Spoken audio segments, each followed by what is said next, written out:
अखिल भारतीय अखाड़ा परिषद के अध्यक्ष तथा निरंजनी अखाड़े के सचिव महंत नरेंद्र गिरि की संदिग्ध मौत से सभी स्तब्ध हैं। सीएम योगी आदित्यनाथ ने प्रयागराज में महंत नरेंद्र गिरि की पार्थिव देह का अंतिम दर्शन करने के साथ ही उनको अपनी श्रद्धांजलि भी दी। उत्तर प्रदेश के मुख्यमंत्री योगी आदित्यनाथ ने अखिल भारतीय अखाड़ा परिषद के अध्यक्ष महंत नरेंद्र गिरि के आवास श्रीमठ बाघमबरी में जाकर उनको श्रद्धांजलि दी। सीएम योगी आदित्यनाथ ने उनकी पार्थिव देह का अंतिम दर्शन करने के साथ ही वहां पर मौजूद शोकाकुल महंतों और अखिल भारतीय अखाड़ा परिषद के सदस्यों को सच सामने लाने का भी भरोसा दिलाया। वहीं समाजवादी पार्टी के राष्ट्रीय अध्यक्ष अखिलेश यादव महंत नरेंद्र गिरि के अंतिम दर्शन कर उन्हें श्रद्धांजलि अर्पित करने के लिए प्रयागराज स्थित बाघमबरी मठ पहुंचे थे।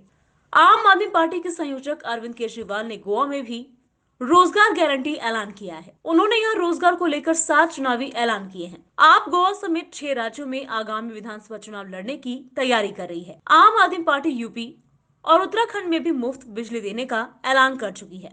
दिल्ली के मुख्यमंत्री अरविंद केजरीवाल ने गोवा में एक प्रेस कॉन्फ्रेंस में कहा कि गोवा के विकास को लेकर राज्य के लोगों के साथ मिलकर हमने एक व्यापक प्लान तैयार किया है। गोवा बहुत खूबसूरत राज्य है। भगवान ने गोवा को सब कुछ दिया है, जैसे नदियां, जंगल, पहाड़ इत्यादि। हालांकि अभी तक आए नेताओं ने और पार्टियों ने इसे लूट लिया है। केजरीवाल ने कहा कि सब अपने मौके की तलाश में रहते हैं कि 5 साल खत्म हो। हमें इसे बंद करना है, इस लूट को खत्म करना है। राष्ट्रीय जनता दल व बिहार विधानसभा में प्रतिपक्ष के नेता तेजस्वी यादव तथा सांसद मीसा भारती समेत 6 के खिलाफ पटना सिविल कोर्ट ने बीते लोकसभा चुनाव के दौरान टिकट देने के नाम पर 5 करोड़ रुपए की ठगी के आरोप में एफआईआर दर्ज करने का आदेश दिया है। इसके बाद बिहार में सियासत गर्मा गई है। आरजेडी ने जहां लगाए गए आरोपों को बेबुनियाद कहा है, वहीं सत्ता पक्ष के नेता हमलावर हैं। इस कड़ी में ताजा बयान भारतीय जनता पार्टी के नेता व बिहार सरकार में मंत्री नीरज कुमार बबलू ने कहा है कि लालू परिवार के सदस्य जाली लोग हैं, जिनका पर्दाफाश हो चुका है। उन्हें अब जेल जाना चाहिए। पूर्व केंद्रीय मंत्री और शिवसेना नेता अनंत गीते ने मंगलवार को एनसीपी प्रमुख शरद पवार पर बड़ा हमला बोला है। उन्होंने कहा कि जिन्होंने अपनी पार्टी बनाने के लिए कांग्रेस की पीठ में छुरा घोंपा था, वह शिव सैनिकों के लिए गुरु नहीं हो सकते हैं। उन्होंने ये भी कहा कि शिवसेना, राकांपा और कांग्रेस की त्रिपक्षीय महाविकास अघाड़ी सरकार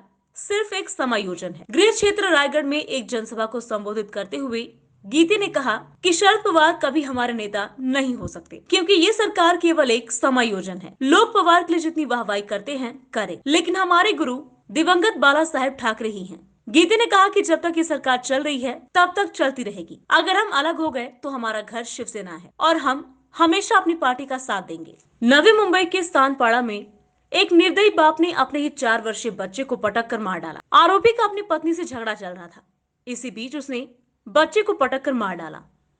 पूरी घटना स्टेशन पर लगे सीसीटीवी कैमरे में कैद हो गई है। आरोपी ने 2 शादियां की थी और उसका अपनी दूसरी पत्नी से झगड़ा हो रहा था। दोनों लड़ते लड़ते स्टेशन पर आ गए। जब वे प्लेटफॉर्म नंबर 4 पर पहुंचे तो आरोपी ने अपने बच्चे को उठाकर पटकना शुरू कर दिया, जिसमें बच्चे की जान चली गई। अपने बच्चे की हत्या करने वाले बाप को जीआरपी पुलिस ने गिरफ्तार कर लिया है। जम्मू के उधमपुर जिले में सुबह सेना का हेलीकॉप्टर क्रैश हुआ था, जिसमें पायलट और को पायलट की मौत हो गई है। हादसे के वक्त लोगों ने दोनों को मलबे से बाहर निकाला था, लेकिन अस्पताल ले जाने में दोनों की मौत हो गई। पहाड़ी उधमपुर जिले के ऊपरी भाग में शिवगढ़ धार में खराब मौसम के कारण ये दुर्घटना हुई थी। स्थानीय लोगों ने पायलट्स को खींचकर चॉपर से बाहर निकाला था। इसका वीडियो भी सामने आया है। इसलिए अब ये नहीं कहा जा सकता कि हेलीकॉप्टर क्रैश था या क्रैश लैंडिंग थी। जम्मू कश्मीर पुलिस ने जानकारी दी कि स्थानीय लोगों ने उधमपुर के पटनी टॉप इलाके के पास एक हेलीकॉप्टर के गिरने की सूचना दी थी। कर्नाटक सरकार की ओर से विधानसभा में पेश किए गए कर्नाटक धार्मिक संरचना विधेयक पर राजनीति शुरू हो गई है। भाजपा मंदिरों के साथ सभी धार्मिक इमारतों के संरक्षण के लिए इस विधेयक को जरूरी बता रही है, तो कांग्रेस का कहना है कि भाजपा जनता को मूर्ख बना रही है। दरअसल कर्नाटक में सुप्रीम कोर्ट के आदेश के बाद अवैध रूप से सार्वजनिक स्थान पर बने एक मंदिर को ढहा दिया गया था। इसके बाद भाजपा कानून लाकर इन्हें गिराए जाने से बचाना चाहती है। बता दें, सार्वजनिक स्थानों पर बने मंदिरों व अन्य धार्मिक इमारतों को ढहाए व स्थानांतरित किए जाने को लेकर 2009 में सर्वोच्च न्यायालय ने आदेश जारी किया था। किसानों का भारत बंद अब 25 सितंबर के बजाय 27 सितंबर को होगा। महापंचायत के दौरान किसान मोर्चा ने इस बात का ऐलान किया। गौरतलब है कि केंद्र द्वारा बनाए गए 3 कृषि कानूनों को वापस लेने के लिए किसान लगातार आंदोलन कर रहे हैं। करीब 9 महीने से किसान दिल्ली बॉर्डर पर जुटे हुए हैं, लेकिन सरकार उनकी मांग पर ध्यान नहीं दे रही है। वहीं किसानों ने भी ठान लिया है कि अपनी मांग को मनवा कर रहेंगे। इसके लिए किसानों ने 25 सितंबर को भारत बंद का ऐलान किया था, लेकिन रविवार को इस आंदोलन की तारीख बदलकर 27 सितंबर कर दी गई है। 27 सितंबर को किसान संयुक्त मोर्चा ने भारत बंद का आह्वान किया है।